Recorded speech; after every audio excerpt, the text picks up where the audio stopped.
నమస్తే. రాఖీ పండుగ ప్రత్యేక కార్యక్రమానికి స్వాగతం.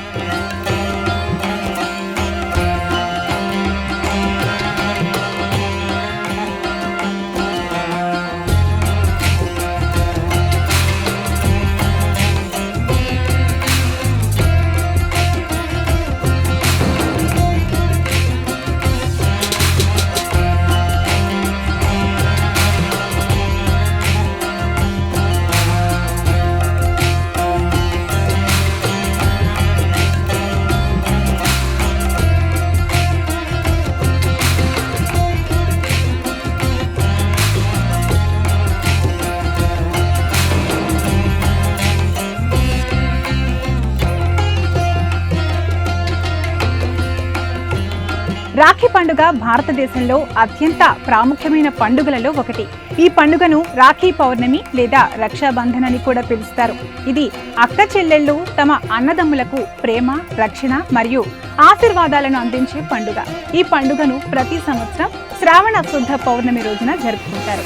రాఖీ పండుగ భారతదేశంలో మాత్రమే కాకుండా ప్రపంచ వ్యాప్తంగా ఉన్న భారతీయులు జరుపుకునే ఒక ప్రసిద్ధ పండుగ.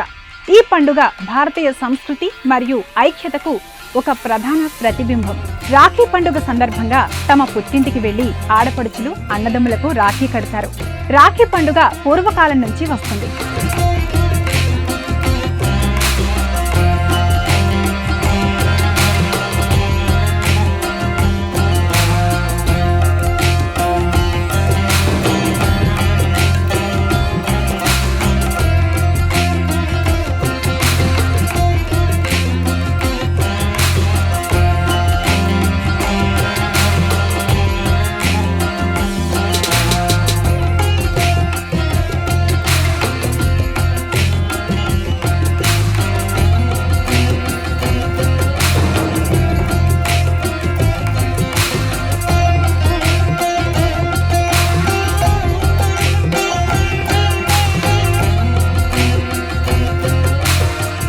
రాఖీ అంటేనే రక్షాబంధనం, అన్నా చెల్లెళ్ల ప్రేమానుబంధానికి నిలువెత్తు సాక్ష్యం.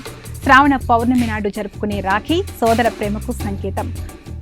అక్క లేదా చెల్లెలు సోదరుని చేతికి రాఖీ కట్టి 10 కాలాల పాటు చల్లగా ఉండాలని మనసారా కోరుకుంటుంది. తమ సంతోషాన్ని కోరుకునే సోదరిపై అన్నదమ్ములకు ఆత్మీయత మరింత బలపడుతుంది. రాఖీ పండుగ భారతదేశంలో మాత్రమే కాకుండా ప్రపంచ వ్యాప్తంగా ఉన్న భారతీయులు జరుపుకునే ఒక ప్రసిద్ధ పండుగ. ఈ పండుగ భారతీయ సంస్కృతి ఐక్యతకు ఒక ప్రధాన ప్రతిబింబం.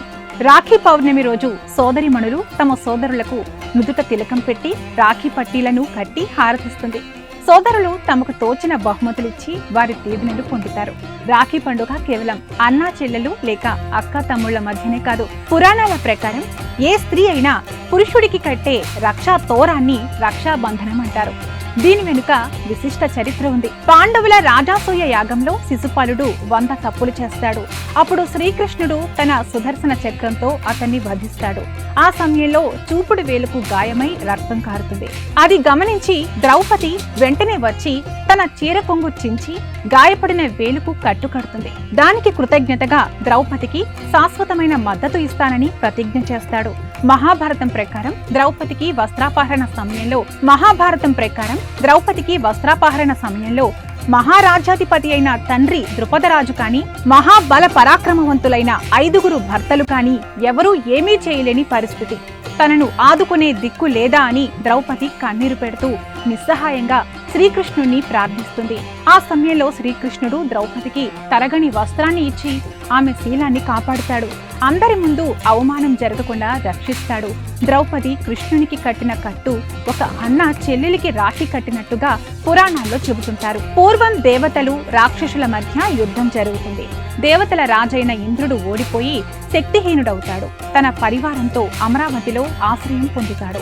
తన భర్త నిస్సహాయత చూసి ఇంద్రాణి కన్నీరు పెట్టుకుంటుంది.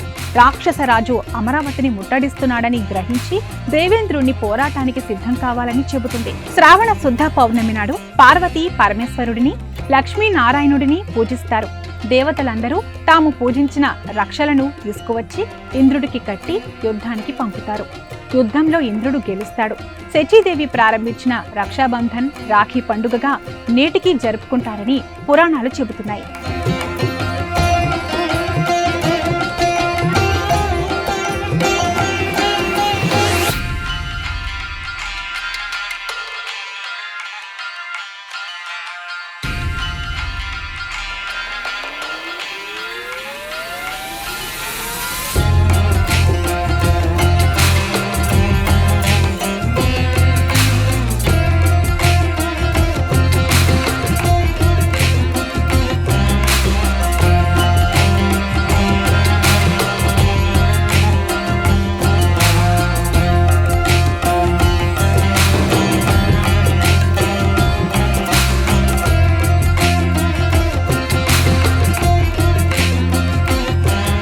ఈనాటి ప్రత్యేక కార్యక్రమం. మరో కార్యక్రమంలో మళ్ళీ కలుద్దాం. చూస్తూనే ఉండండి 1 టీవీ న్యూస్, ప్రతిక్షణం ప్రజల పక్షం.